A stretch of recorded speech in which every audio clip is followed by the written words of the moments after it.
What is this video? Well, I just got recently 25 grams of ultramarine. Well, it's really hard to see, so I'm going to turn on the light so you can see better. This is 25 grams of ultramarine. It's a blue, like a turquoise, a really, really dark light blue color, as you can see on the camera. And I have 100 millimeters of isopropanal alcohol. Ethanol will work too. And I have what's called linseed oil. I'm going to combine linseed oil in this beaker here. About probably 50 milliliters. This is 100. 100 milliliters. You need quite a lot for this to work. You need a carrier molecule with the ultramarine. That's what I've been researching. Linseed oil might not be ideal, but because it has a color change, but combined with the ethanol, or isopropanol you use, you can combine this very carefully with the alcohol and create, as you can see, it's a yellow color. It might alter a little bit your pigment, but if you combine this and pour it in, it creates a suspension. Can you see that?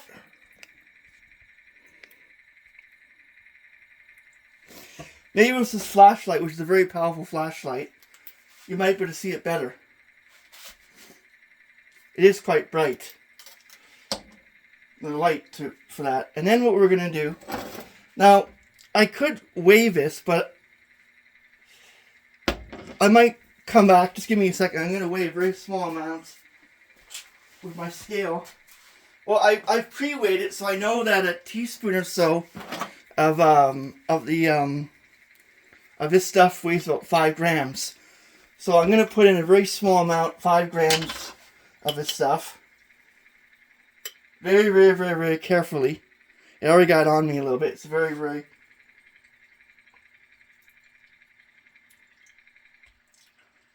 Now we have to be careful because this clumps up and it does weird things. So we gotta let it stir. As you can see, it became very, very, very dark. Just for 5 grams. Now, I'll turn off the stirring because I don't want this to stir. Don't want this to do weird things. But look at it now. It just requires about 5 grams to create a very, very, very powerful pigment. And I think it's fully dissolving. I don't know what this will do, but I'll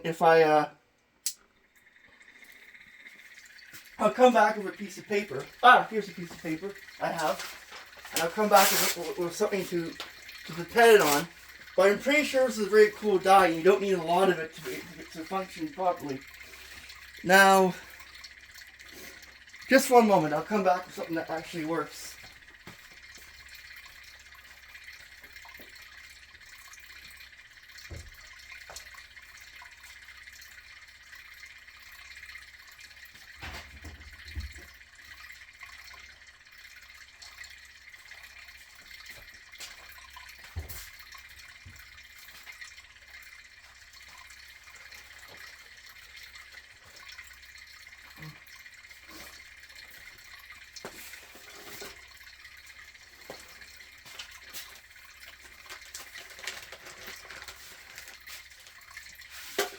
Here's a piece of plastic I'm going to put over it, and I'm going to put this paper on it, and I'm going to pipette.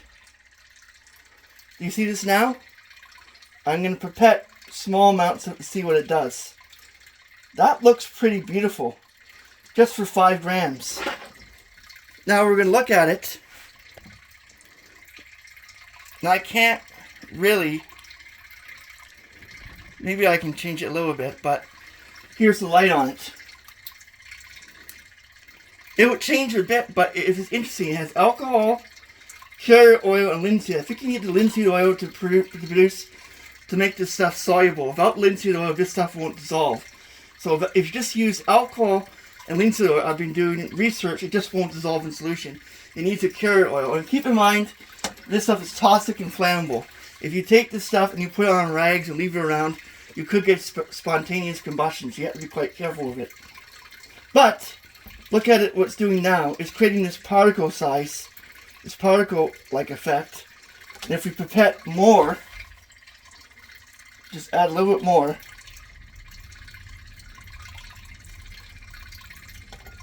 we can get a different effect. This will be quite interesting when it dries. I don't know what to do with it, but I'm pretty sure I just put it into a bottle.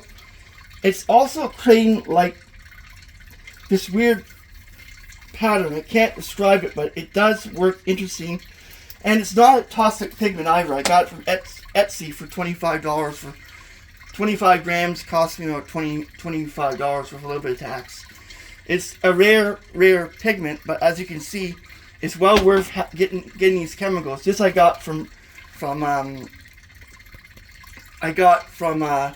Amazon for about $30 or $25, and the alcohol wasn't cheap either. This alcohol, I got 2 alcohols for about $25 for two alcohols on sale. But the alcohol was very good because you need this kind of rubbing alcohol to create with the fact, and we should increase the stirring a little bit, and just make sure that the